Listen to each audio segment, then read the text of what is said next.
Rob Dibble Show with Ben Darnell on your afternoon drive. Thank you so much for keeping us on the air. Dropping by here from the Hartford Courant, Dom Amore, who covers Uconn sports, also MLB, joins us on the Bobby V's hotline. Dom, how are you, sir? Good, guys. What's going on? Oh, just going over the draft a little bit. Stephon Castle, 4th pick. Klingen's the 7th pick. Looking back last year, Jordan Hawkins went 14th in the first round. A few years ago, when Dan Hurley was hired for the job, did you think the program in 5 years would be pumping out a bunch of first-rounders? Well, you hoped so because, the one number I always point to, Rob, is UConn had 13 lottery picks in 18 years, ending in 2012. And then they didn't have one at all, any lottery picks for 10 years. And I think that's certainly a direct correlation between that and the fortunes of the program. So, winning and lottery picks kind of go hand in hand. Talent win. I mean, coaching is obviously vital, but and recruiting is vital, and talent is vital. So it's not surprising that UConn has. When the fact that UConn's winning is certainly emblematic in the fact that they have lottery picks coming in and going out of their program again. Some say that, and I believe this too, the NBA, when it comes to success in the league, is a lot more about fit than anything else. Even LeBron James runs around the country to try to find the best fit for a championship caliber team, even though he is one of the best to do it. I think the fit for Stephon is just superb. I think everyone will agree with that. Him going to San Antonio, be paired up with Wembanyama and Coach Pop, that is perfect for that kid. But Donovan, his fit in Portland, what do you think about that? How successful can Donovan be as a star or a 5/4 role there with Scoot Henderson and the Trailblazers? Well, of course, both guys have a lot to learn, and both are going to have some work to do to improve their games to the NBA level. Certainly for Donovan to be an NBA center, like any big man, he's going to need some work on his offensive game and his footwork and his athleticism. But the one thing he does right away at Portland, they were very, very weak in defense around the rim. I think they gave up the worst shooting percentage or the highest shooting percentage around the rim of any team in the league last year. So Donovan immediately plugs that hole. So I think that's going to be the fact that he can immediately do something that you need is going to buy him some time to learn the other things and become a really great player.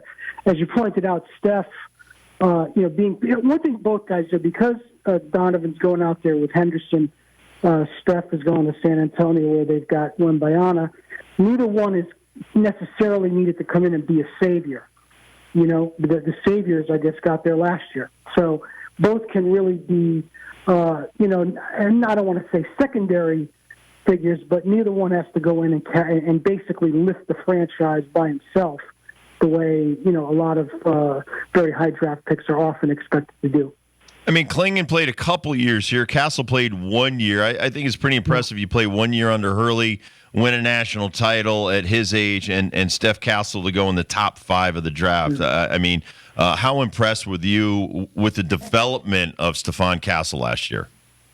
Well, I was just incredibly impressed, as anyone would be and was, with the fact that a guy who was a 5-star player, who was talked about in terms of being a one-and-done, comes to UConn and is willing to play maybe a little bit differently than he would have liked, maybe play more of a role, to function as part of a winning team, and be an unselfish guy. I mean, he was incredibly popular with coaches and teammates because there was no arrogance or entitlement about him. And you saw by the end of the season that he was playing like a pro. I mean, he looked like a pro from the moment he came in, built like a pro, moves like a pro, but he played like a pro in the tournament, especially the Final Four. So he's really he's a great young talent who is also a winning player, and that's very hard to find. So in that sense, San Antonio really got a good one.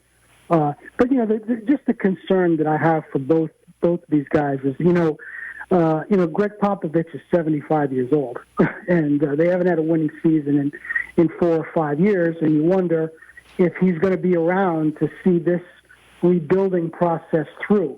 if it doesn't make a big jump this year. They're 22-60 the last 2 years. That's why they were drafting fourth. And out in Portland, Chauncey Billups, you think after 3 years there, well under 500, that this might be, his last chance to get something done. So I would just worry with both players that they're going into organizations that might have some upheaval or turmoil in front of them. And that's something that they're going to have to be able to overcome as they develop their careers. Talking to Dom Amore from the Hartford Courant. Dom, what do you think about tonight? Cam Spencer is listed as the 13th best available, and you got to go to another page to even find Tristan Newton, which I think is just a shame. Does Tristan get drafted, and where do you think Cam goes? Well, I'm not sure either one will get drafted because of their age. I mean, teams just don't like to draft players who've spent 5 or 6 years in college. So if they do get drafted, it'll be because a team is worried that they're not going to be able to get them as undrafted free agents. So I wouldn't bet on either one getting drafted, except maybe very late. But certainly it might be to their advantage not to be drafted and signed with a team that is going to give them a legit chance after the draft. If they're free agents, they're free agents. They can pick a team that might be the best fit for them. They're not at the mercy of the draft. So, I don't know that either one will get drafted tonight, Ben, but I don't think that's terribly important in terms of their long-term development. I think they will both get opportunities to play in the NBA, and those opportunities will be what they make of them. Talking to Dom Amore from the Hartford Courant. He's also got a Hall of Fame pick in MLB, covers that, been covering him for 4 decades. Subway Series, usually it's really good. Last couple of games, the Mets have dominated the Yankees. Kind of a shocking turn of events. 15-4 record for the Mets in the month of June. Your thoughts on the last couple of games? Yeah, the Mets have really turned it around and played great baseball, and they have for a while. Red Sox too. And they kind of started the Yankees on this slide a couple of weeks ago in Fenway.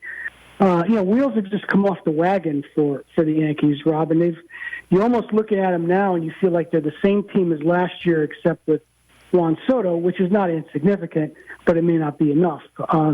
Just right now, there are just too many players not having good years.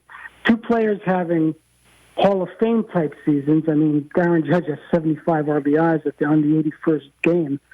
But 2 guys having great years, and the rest of the team is just not having a good year, and not having good years. And if they're going to turn it around and start winning again, and go get that 100-win mark, that'll look like they were a lead pipe cinch for that, then obviously they're going to have to get Soto and Judge some help. Not a surprise, I suppose, that Stanton's hurt again.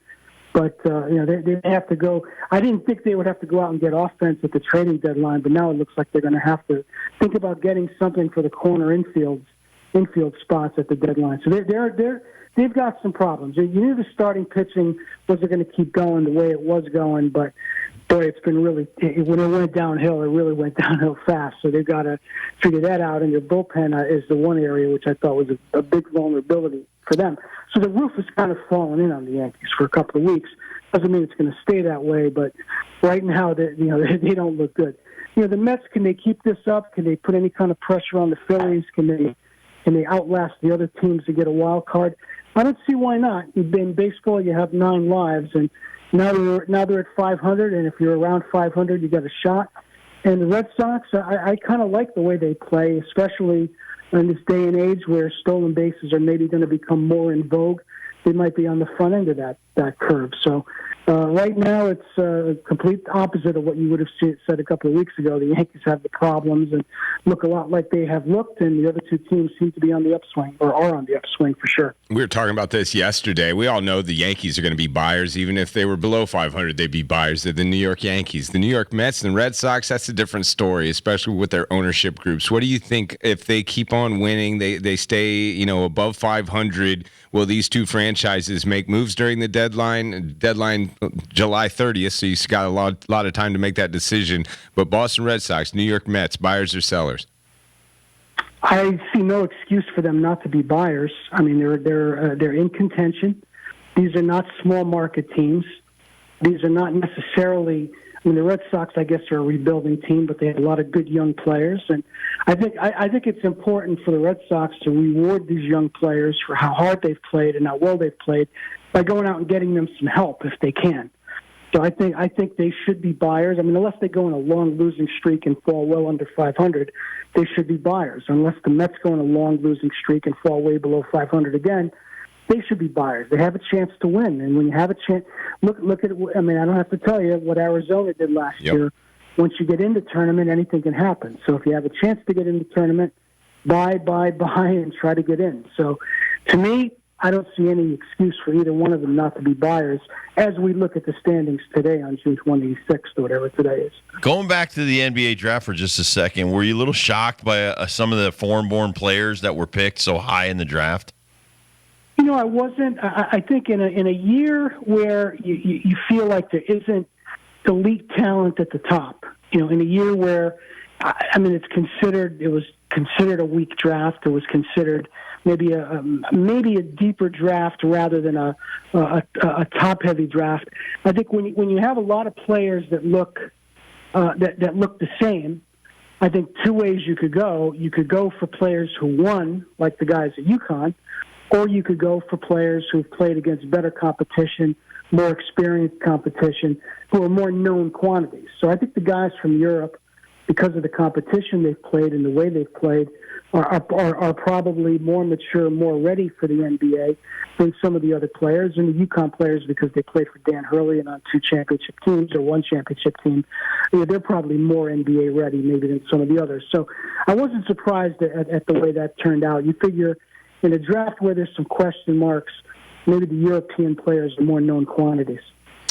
Another Travelers Championship coming down to the 18th hole. Matter of fact, a playoff, and we had a lot of drama on 18. But pairs of three, we dealt with weather, no cut, signature event, no Rory, no problem. You probably are kicking yourself that you didn't write your story on Wednesday that Scotty Scheffler was going to win on Sunday, but he is the 2024 champion at a -22. What were your thoughts on the week, Travelers Championship 2024, sir? Yeah, well, I thought it was a great tournament. I thought they did a great job with it. I thought the crowds were loud and they were enthusiastic. I think everybody was excited to see the so many of the top 4 or 5 players in the world in contention at the end on Sunday.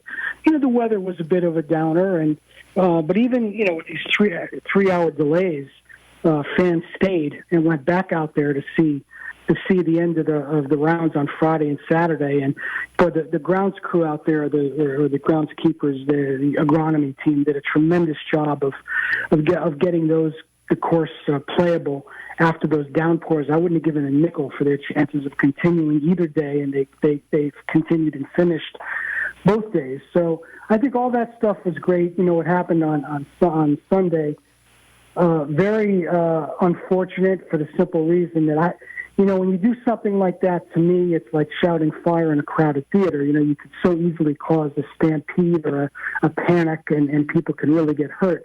It's not about just disrupting the golf tournament. You know, it's in this day and age, that kind of thing could lead to much more than that. So I do whatever the security loopholes, I'm sure they'll look at them and see how that happened and try to short things up so it doesn't happen again. I certainly hope that it doesn't happen again. But a little more drama, obviously, than we needed. But I thought they did the right things that they had to do to get the tournament finished. The ratings were very, very good, I noticed, even though everything was an hour earlier than anticipated on Sunday.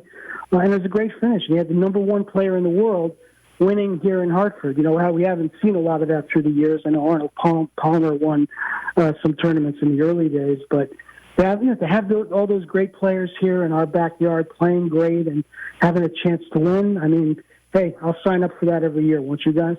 Absolutely, absolutely. Dom Amore, thank you so much for joining us today. Draft night, round 2. Hopefully we get a couple more Huskies drafted tonight. Always a pleasure, Dom. Thank you. Thanks, Dom. Hey, guys, you got it anytime. Dom Amore, check out his stuff online for the Hartford Courant. We'll take a quick break. We'll come back to the First Dibs question of the day on Fox Sports Radio.